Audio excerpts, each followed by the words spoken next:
Just 2 cents about the first exam. You know, good news, bad news. If you did well, obviously that's good news, but it's only, I said 15%, I think it's 17.5% of the semester grade. So the bad news is it doesn't count for very much. And similarly, if you didn't do very well and want to do better, I mean, the bad news is you didn't do very well, but the good news is it's only 17.5% of the grade. So it's basically, long ago I used to have only a single midterm sort of centered in the middle of the semester, but that turns out to be too late. You all do better if you have some assessment early on that sort of makes you, challenges you, and you can make mid-course corrections. I'm happy to talk with people about the exam, about whatever. So come and talk to me. I didn't mean to send out an email saying that I'm shifting my office hours from Monday to Tuesday last week, but I'm learning how that homework site works, and it doesn't just post announcement, it emails them by default. So you guys got that. Anyway, I'll be in Alderman Cafe Tuesday at 3 to 5. If you got exam issues, if you're around, the so-called reading days aren't trip to the Bahamas days, come and talk to me. All right? Back to business here. Carousels and roller coasters, or basically the trip to the amusement park. I'm thinking there have been times we've talked about doing a field trip there as sort of, it's a dream. I think to some extent now it's sort of a nightmare, the idea of riding all those roller coasters. They used to be great. They're not quite as fun as they used to be. I could go on forever about those stories. But anyway, the issue here is that we've talked about acceleration as forces cause accelerations and things, velocity changes and all that stuff. This is sort of turning things around to some extent and saying, what is it like to accelerate? And the reason amusement parks are interesting, right? One of the major reasons is because they give you various experiences of acceleration, which is something you can feel, and you can't feel it without actually accelerating. So it's a visceral experience that they have to work hard to make you experience. Okay, so carousels and roller coasters. And the first question here is, it's familiar to many of you from Monday.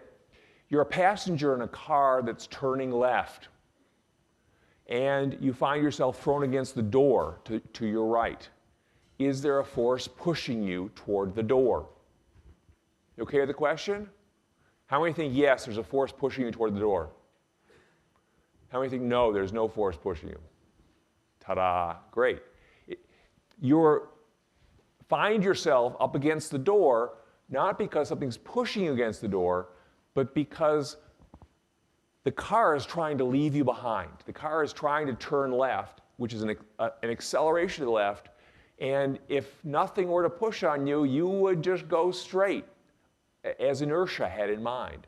And so the right door of the car is trying to prevent you from simply drifting out of the car, being left behind. It's pushing on you to the left to make you accelerate with the car. And you feel, despite, so I've described that as, in terms of the physics of the acceleration, but you know what your experience is. You've had this experience, if not in a car, in something else. You sure feel like something is pulling you towards that door, as though there were a gravity-like effect yanking you towards your right. And what you're feeling is the inertia, not just of yourself as a whole, but all the pieces of you. And so I call this the feeling of acceleration, and I'll walk you through it. Just before doing that, that's sort of my first question. Some observations about carousels and roller coasters, and I hope you've all had experiences on these things so you can sort of remember how they feel. You can feel your motion with your eyes closed on a roller coaster, but not all of your motion, certain parts of it. And so we've got to pin that down. You feel pulled in unusual directions. So when you're on a roller coaster, you can feel pulled to your right, to your left, upward even. And why that? And it's the pull feeling is sort of a gravity-like feeling. It's as though the world had suddenly turned upside down. You can suddenly feel, sometimes feel weightless, particularly drop towers, which they're not I guess not a new, they're not all that new. They're new for me. As a kid, the amusement parks that I remember didn't have drop towers, but in any case, you may all have been on drop towers, and they essentially let you fall for about 2 seconds max for good reason, and you feel weightless. So why is that?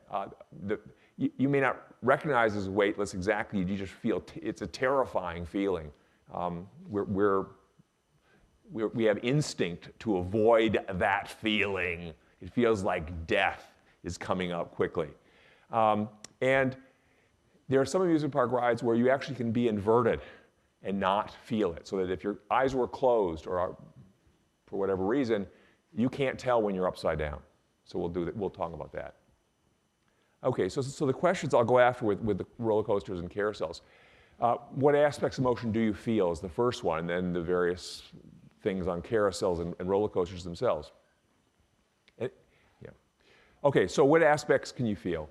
You can feel acceleration. You cannot feel velocity. And to remind you that you can't feel velocity, just think about your experiences traveling as a passenger in a train or a bus or a car and going dead straight on a level road, constant velocity, everything's simple. If you close your eyes, you can convince yourself that you're heading backwards. Is this familiar? You're just on a train and it's really boring and you're heading straight and true, and you just start to think, wow, I can't tell I'm moving forward. In fact, maybe I'm moving backwards. Is that okay? Is that familiar? I hope. I won't do a show of hands. You can't feel velocity, but you can feel acceleration.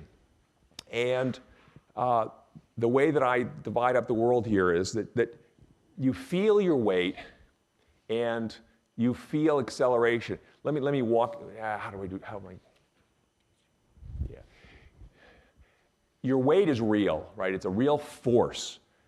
You feel your weight down. I have to describe how you feel it. The short news is that you feel internal stresses in your body as the various parts of you hold one another up. You feel acceleration also because you feel your inertia, and all the parts of you have to work with one another to make you accelerate. And I combine those two feelings. One's a feeling of your weight. One's a feeling of the fact that you're accelerating. When you bring those together, I'll call that apparent weight. It's not a real weight. It's what you perceive. It's what you feel when you are here on Earth experiencing weight and also accelerating and experiencing the sensations of accelerating. So that's just in part, that's just naming things. Weight is a real force. Feeling of acceleration is not a force at all. It's an experience. And apparent weight combines the two. That's all I really want with this slide. All right? So if this is not clear later on, come back and nudge me. So what I want to do then is talk about the feelings of what it is that you're sensing when you say I feel heavy or I feel my weight in general. And so the feeling of weight, so just wheelie carts, I get to show you inertia. So when you're at equilibrium, supported by something, not falling, you feel your weight. You guys are feeling it right now. And what you're feeling, when you know that gravity's there, you're sure that you're not in deep space just floating around, you feel the fact that your head has a weight, your neck has a weight, your shoulders have a weight, all of you working its way down has weight. And not only do you have to be supported as an entire object, which is what we've done up until now, that the chair is exerting an upward force on me equal to my weight. How do I know that? Because I'm not accelerating. I do have a weight down. It must be canceling my weight down. That treats me as one object. But what if I'm not one object? What if I'm a whole bunch of objects? Well, then the chair isn't really supporting my head directly. It's supporting my back end, okay? Which is in turn supporting my hips, which is supporting my chest, which is supporting my neck, which is supporting my head. And you feel the forces. My neck is pushing up on my head. just as my head is pushing back because of Newton's third law on my neck. That compression effect it leads to a sensation. We feel that. I mean, this is one of these kinesthetic. They're names for these proprioception and stuff for knowing where your body parts are and how they're pushing on each other. You feel that, and that's what you feel when you feel weight. You feel your guts being supported by the other parts of you. Okay? Can you sort of feel that experience? You know, if you flip upside down and hang by your knees or something like that from a bar, you feel all this. You feel stretched. You know, whoa, it's a feeling of weight the other way. You feel all the stresses. All right? So that's the experience of weight. If those stresses disappear, your body says, whoa, no weight. And that's a disturbing feeling that you've had if you've fallen. Because we'll talk about that, the sensations of free fall. Any questions about experience? Just the feeling of weight. All right. How about the feeling of acceleration? Well, if you're accelerating, and so let's suppose, wheelie chairs are great, except for when they move. Let's suppose I'm accelerating to the right. You know, I'm in my Lamborghini. You hit the pedal, off I go. I don't own one, but I've driven one. Okay, so I'm so cool. Anyway, so we're heading off to the right, accelerating, not just moving, but accelerating. If I'm just moving, I can't feel any difference. Because, think about it, if we're moving at constant velocity, the chair's just supporting my weight again. I'm coasting. It's boring. But if we're accelerating forward, now things are different. Now, I need a force to cause that acceleration. Something's got to push me forward. And up until now, I sort of just lumped everything together into one force. Life is simple. Who cares? I'm just one object. Obviously, I got a force acting on me to the right, and I accelerate to the right. But what if we disassemble me into pieces and realize, in fact, my nose has to accelerate, and my cheeks have to accelerate, my head has to accelerate, my neck has to accelerate, all the parts of me have to accelerate forward. And the only thing that's pushing me to the right really is the back of the car seat.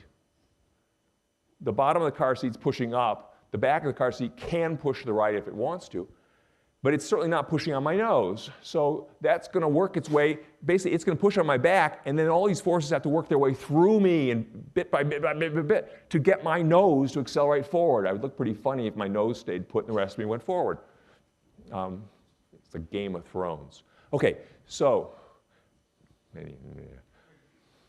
he's supposed to lose his nose, but he didn't lose his nose in the video. It's, whatever. So we head forward, accelerating forward. All the little pieces of me have to push on one another to make me accelerate forward, piece by piece, and I feel those stresses. I feel, you feel you're accelerating forward, you feel your guts wanting to stay put because of inertia, and the rest of your body having to push your guts forward. That stress story of the chair pushes my back, pushes all the little layers of me forward, bit by bit. It's the same story as the experience of weight working its way up. If I lie on my back, I will feel all those same stresses that I would feel if I'm upright, accelerating to the right. You can't tell the difference between those two experiences. The experience of weight when you're lying on your back, or the experience of accelerating to the right when you're pressed against a stand-up car seat. Same experience exactly. All the stresses, same exact stresses. You okay with that connection? The feeling of weight, series of stresses through your body. The feeling of acceleration, series of stresses through your body. Didn't say it as clean as I'd like, but that's where the issue lies. And the fact that you have trouble distinguishing the experience of weight, of gravity pulling down on you, each part of you experiencing its own personal weight, and therefore all your parts having to support one another. You experience that, and you experience the same thing when you accelerate, all the parts of you working together to make you accelerate as a whole. You can't tell the difference between those two, and neither can instruments. It turns out that if you get equipment that measures gravity, that same equipment can measure acceleration. The equipment can't tell the difference. The feeling of gravity is just like the feeling of acceleration for the equipment as well. We noticed, to bring something that may be more familiar, when you're weighing yourself, you have to stay motionless because if you're accelerating, the scale gets confused. It can't tell the difference between your real weight and effects due to acceleration. So there's a very deep connection between the acceleration world and the gravity world. All right, the main thing though is the experience. If you're accelerating, you feel the same kind of experience you feel when you're just experiencing gravity. You can't tell them apart. You can't get rid of the presence of gravity itself without leaving the planet. Not even that may become more common later in your lifetime. But anyway, for the most part, you're all going to be living with your weight your whole life. But acceleration can come and go. And so if you add them together, the experience you get because you're experiencing weight and the experience you get because you're accelerating, that's what I call, those two feelings together are what I call apparent weight. So, for example, if you're sitting in a car that's parked, come back here. You're sitting in a car that's parked, you feel only your weight. All those stresses straight up. But if at the same time, if the car begins to accelerate, so you hit the gas pedal, blast forward, now you experience simultaneously the feeling of your weight and the feeling of your rightward acceleration. I should say that to clarify this, when you accelerate, you feel a gravity-like feeling of acceleration in the opposite direction. So if I accelerate to the right, let me leave gravity out for a second. If I purely accelerate to the right, I feel exactly the same sensation as if there were gravity pulling me to the left. Unlike your feeling of weight, which is a fixed amount, your feeling of acceleration is flexible. It's proportional to your acceleration. If you accelerate to the right, at 1 unit, you feel 1 unit of this weight-like experience to the left. 10 units of weight-like experience to the left. Interestingly, and not a coincidence, if you accelerate to the right at 9.8 meters per second squared, namely the amount of the acceleration of gravity, if you accelerate to the right, just that acceleration, what do you think you feel in the other direction? You feel just like your weight, your usual Earth weight. It's not a coincidence. It comes right out of the calculation. So even if they got rid of the Earth, the Vogons get rid. Anyway, Hitchhiker's Guide to the Galaxy. I'm sorry, easily distracted. So you accelerate to the right. No Earth. You want to experience your Earth weight again? Accelerate at 9.8 meters per second squared. You'll feel it. You do it to the right, you'll feel it to the left. Do it up, you'll feel it down. Okay? Of course, there's no limit to the amount of acceleration you can, in principle, you can be exposed to. So if you accelerate to the right at 3 times 9.8 meters per second squared, you will feel 3 times your Earth weight sensation to the left. They name 1 unit of Earth gravity-like sensation of acceleration. They call that 1G. So you've heard, surely your whole life, you've heard people talking about G's and G-forces and stuff like that. A person flying a fighter plane will experience 5 G's. What does that mean? That means they are accelerating at 5 times the acceleration due to gravity, apart from direction. The direction's all whatever it is. They might be accelerating to the left.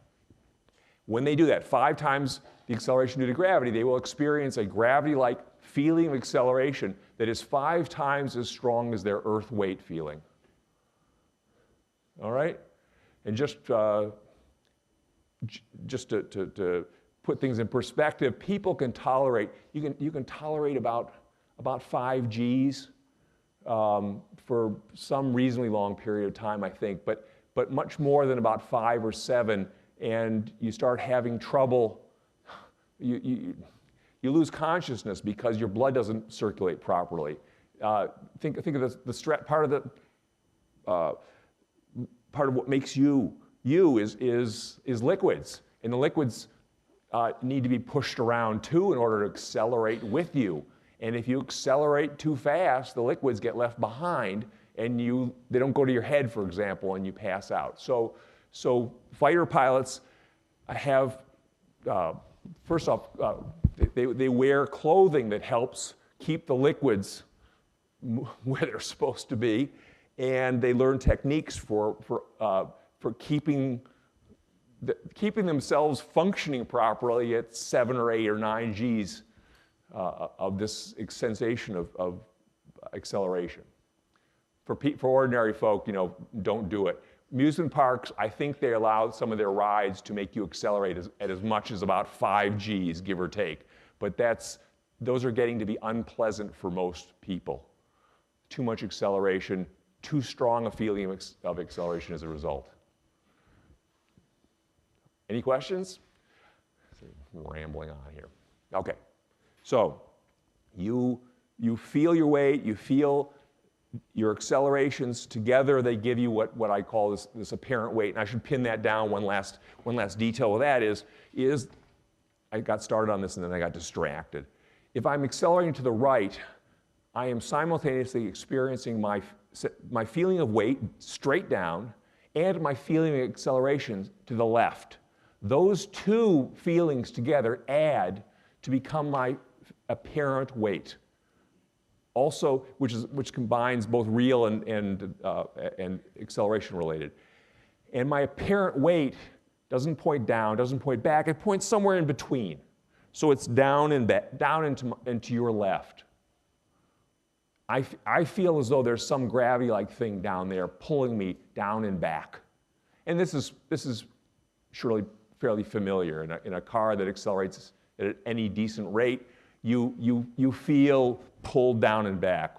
Pulled down by your weight, pulled back by the acceleration, and together it's down and back. All right?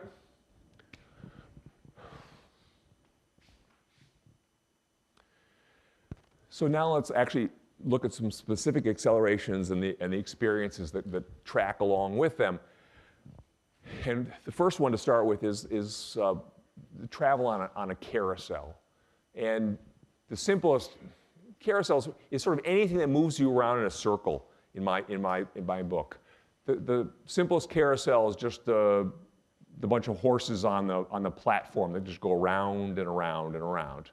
And you travel at constant speed when you're on that, assuming that it's been on for a minute or so, and it's in the middle of the ride.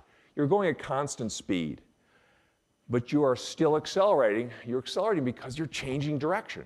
Remember, any change in velocity is an acceleration. You don't have to speed up or slow down.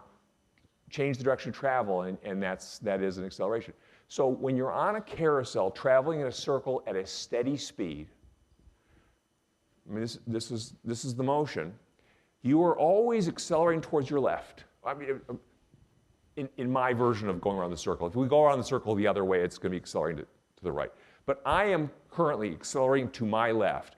My velocity is that direction right now. It keeps bending toward my left. So this is, and where is it going toward my left? If you're truly traveling at a constant speed in a perfect circle, your acceleration points exactly toward the center of the circle.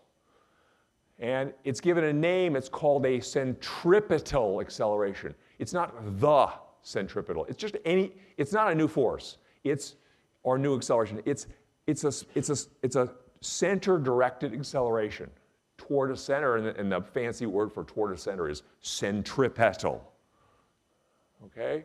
So when you're riding a carousel around in a circle, as I think about them, they always go this direction. I've never seen one turn the other way, which is, who knew? Doesn't matter. But you're always accelerating toward the center of the circle. If you're speeding up or slowing down, it's not quite toward the center anymore, but it can be close. Questions? This applies not just to carousel, but it applies to when you make a turn on the road. It's unusual for you to do a complete circle, round and round and round, unless you're really like bored. But you frequently make a turn on a road where you make a quarter turn or maybe even a half turn. And when you're doing that, you are accelerating toward the center of the turn, as though it were a circle or a part of a circle, a slice of a pie. Is that okay? So if you're accelerating always toward the center of the circle, you feel a gravity-like experience in which direction? You tell me.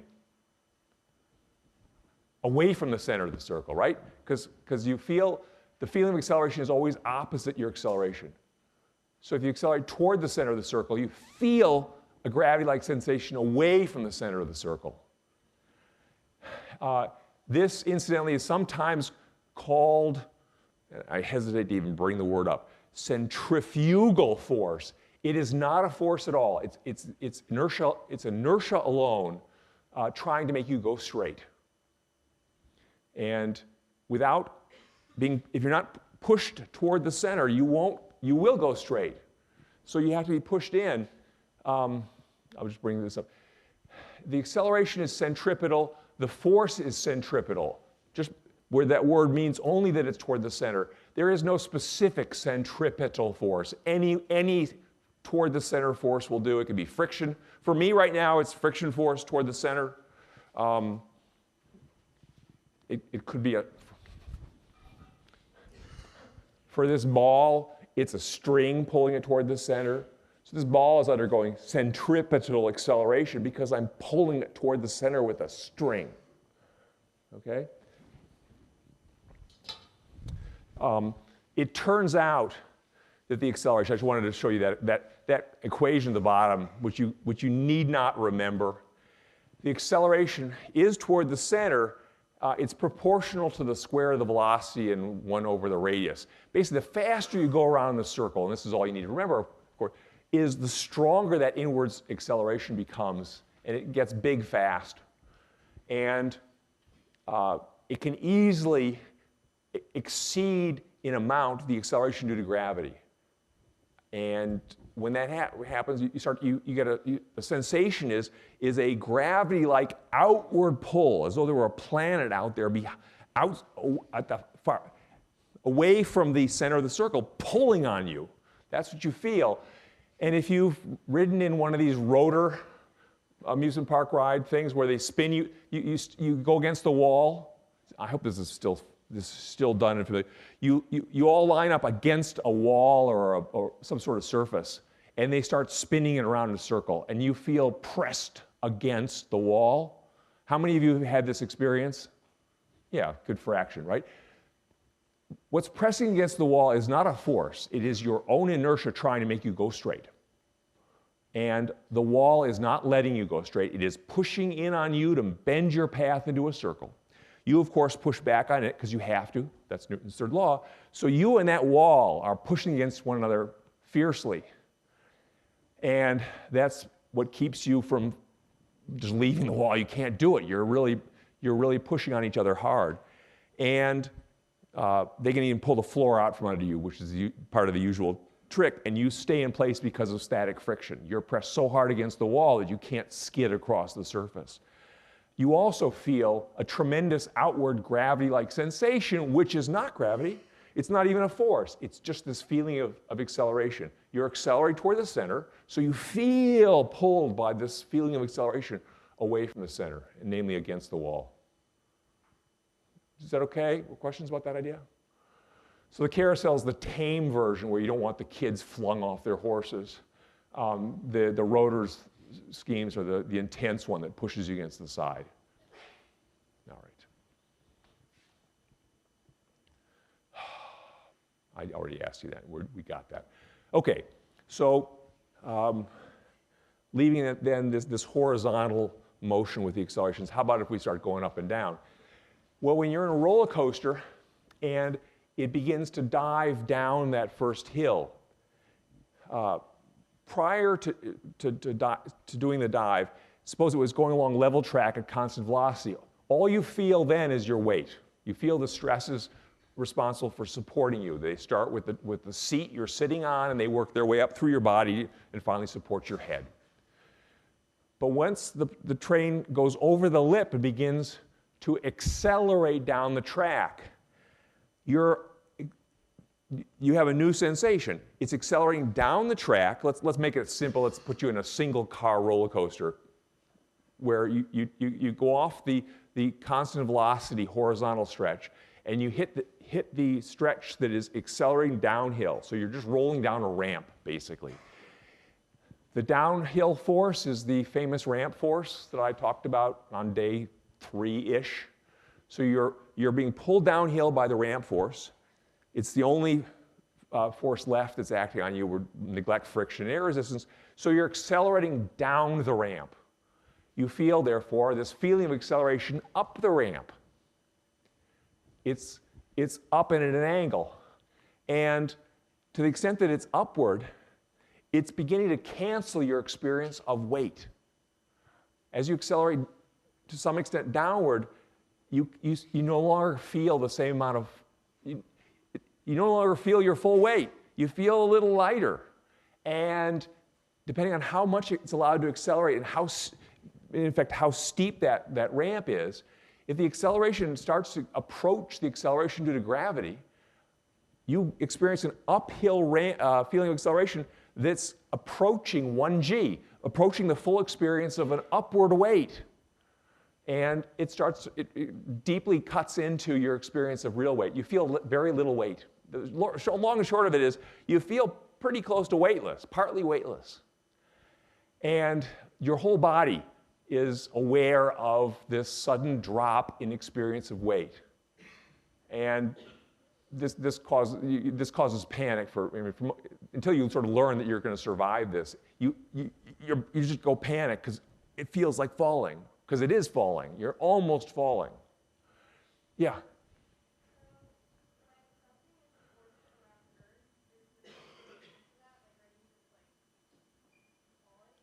Yeah, this is a great question.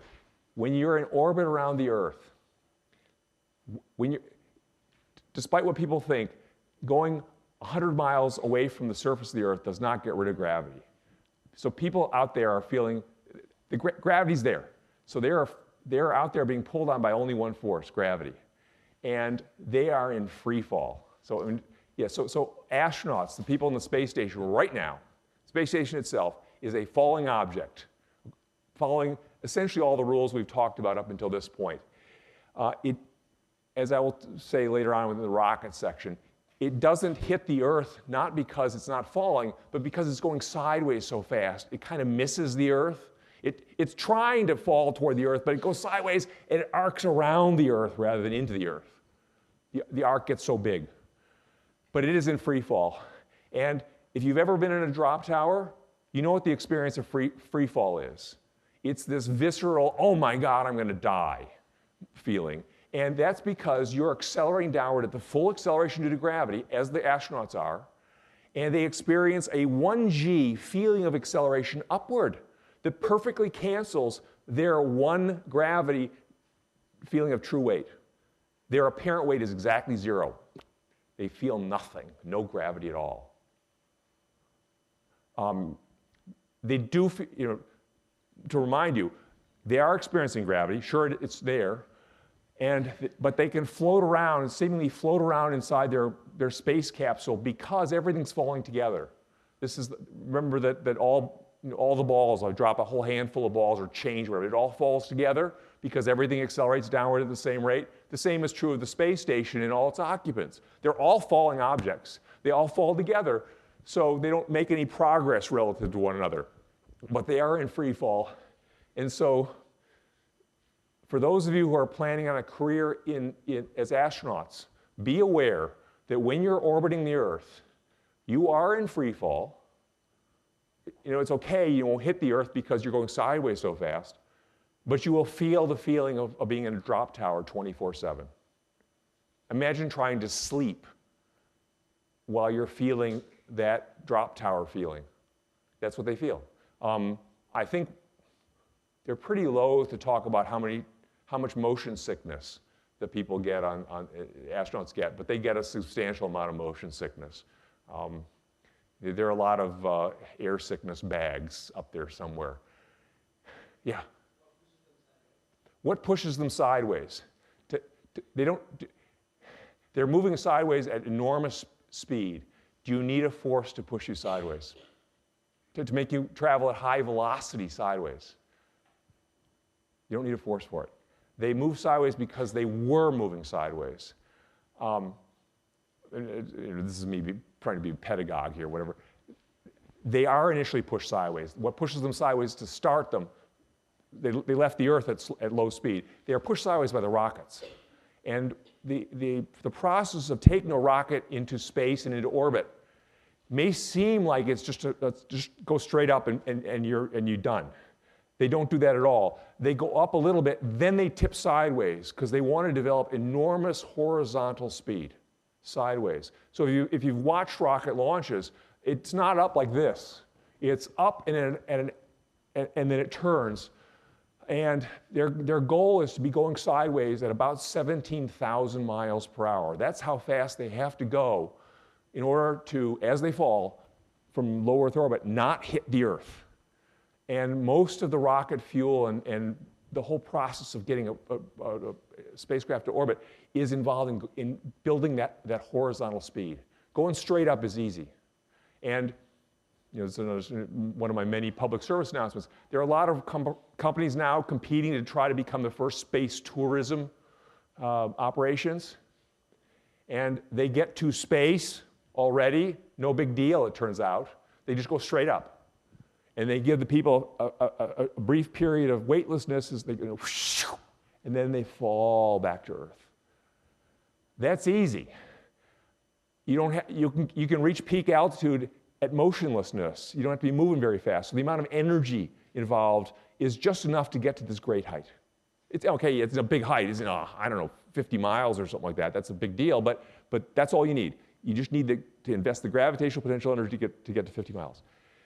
To get into orbit, you have to get to that height and be traveling 17,000 miles an hour, which makes a bullet seem like child's, bullets go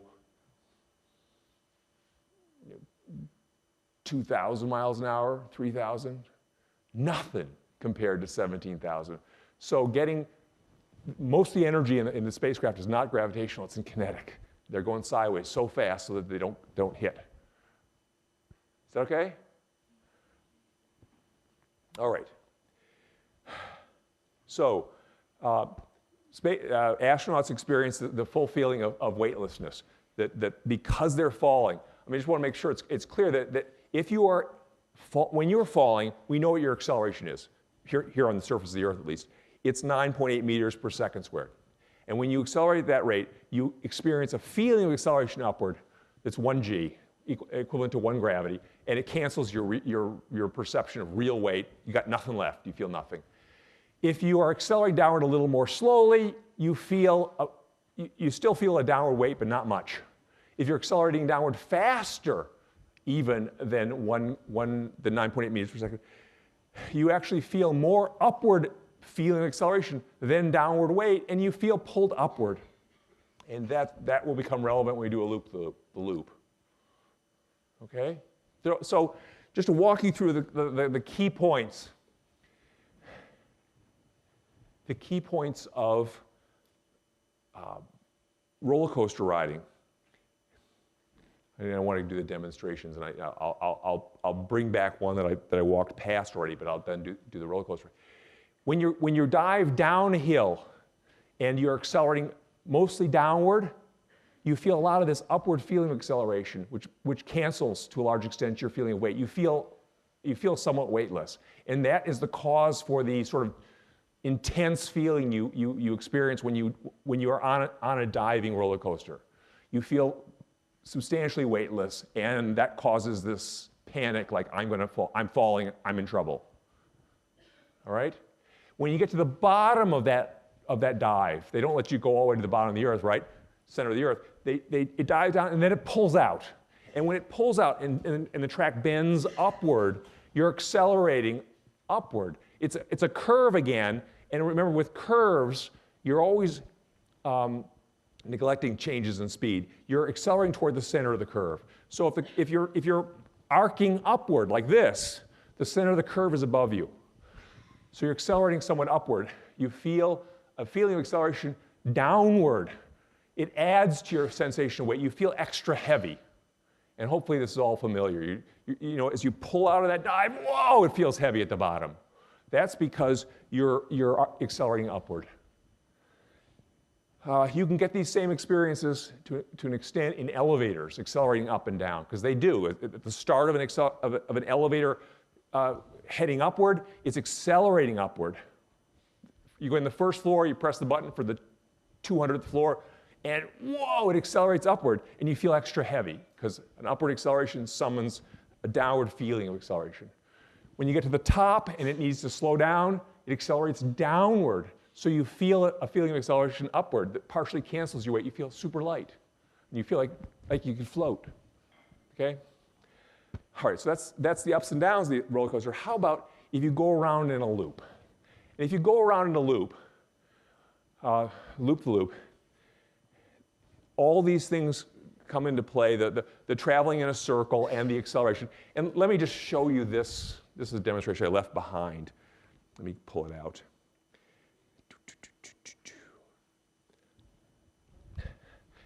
Just to show you sort of the flinging process.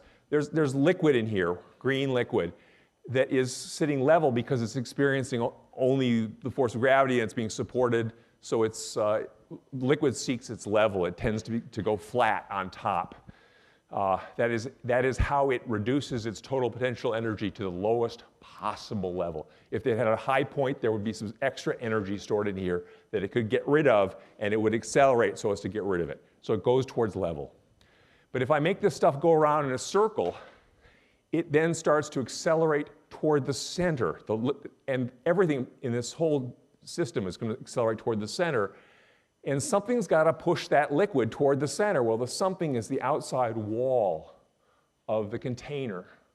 And what it's doing now is the containers, the liquid's trying to go straight. The container's saying, no, no, no, you go in a circle. I'm going to push you inward. But it pushes only on the first surface of liquid, and that liquid has to push on the next surface liquid.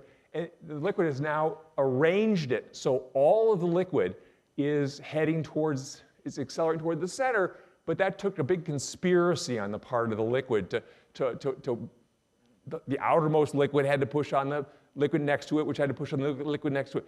And you end up with this tilted surface where the liquid is working to go around and accelerate toward the center. Is that okay? Details, we can get lost in. But let me instead go back to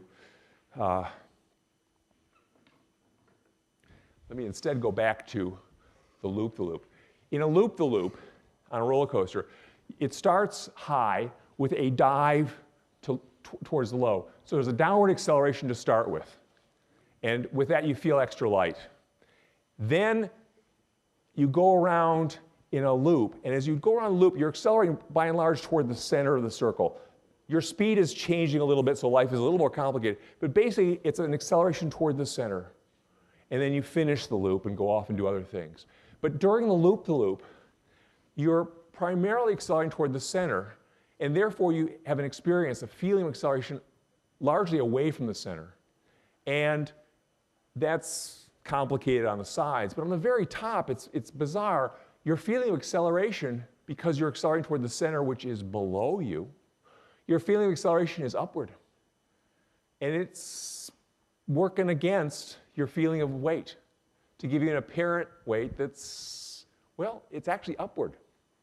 So when you go over a loop-the-loop, you actually feel, if you close your eyes, you feel pulled into the track, which happens to be above you, and you feel pulled toward the sky. I hope this is familiar to people. This only applies to loop-the-loops that you go through quickly. There are loop-the-loops that make you go through slowly, and an equivalent is like the berserkers, where they swing you back and forth, and then they swing you upside down and hang you there for a while and shake all the change out of your pocket. Is that familiar, that one? The loop-the-loop takes you through quickly. And as a result, first off, you don't leave, nothing comes out of your pocket. And second off, you always feel pressed into your seat, even at the top of the loop. So let me walk you through that whole thing. And my conventional way of doing this is to start with a ball.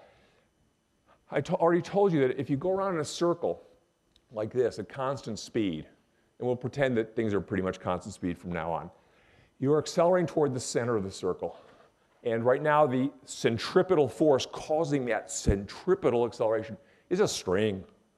And so the ball's going at constant speed around a circle. If this were you would feel an outward feeling of acceleration, pressing you, yanking you toward the outside, because it's your inertia trying to make you go straight. Well, this is a horizontal circle. So this is a carousel that got out of control. Okay?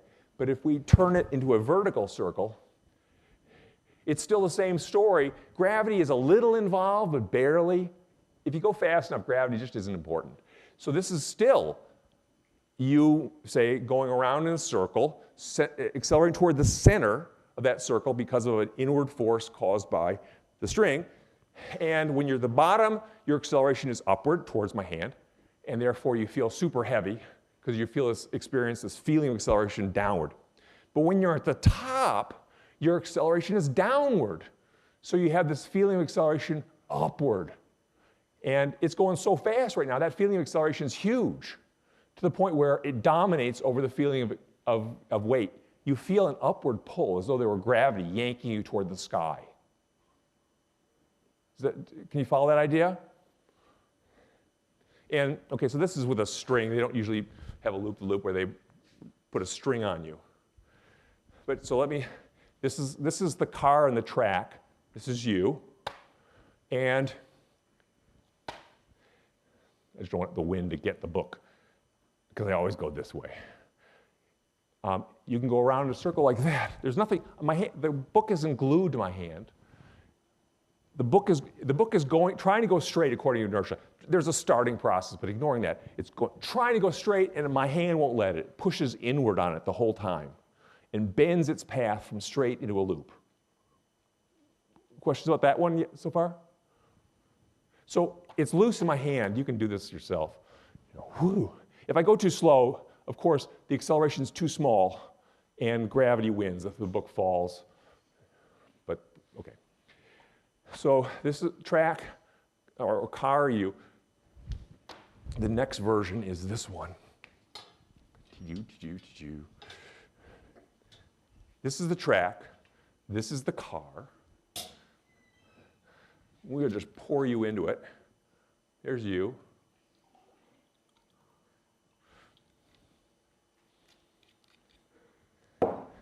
Now, there is a starting and a starting process, which are the hard part. Once I get going, it's easy. It's the starting and stopping. And when I'm going, then sometimes I think, how can I ever stop this? What am I going to do this evening? Where am I? So I'm going to go take it around in a circle, and it's going to want to go straight.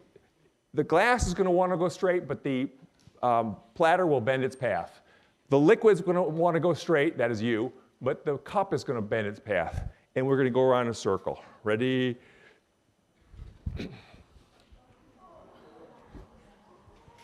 What am I going to do this evening? Woo!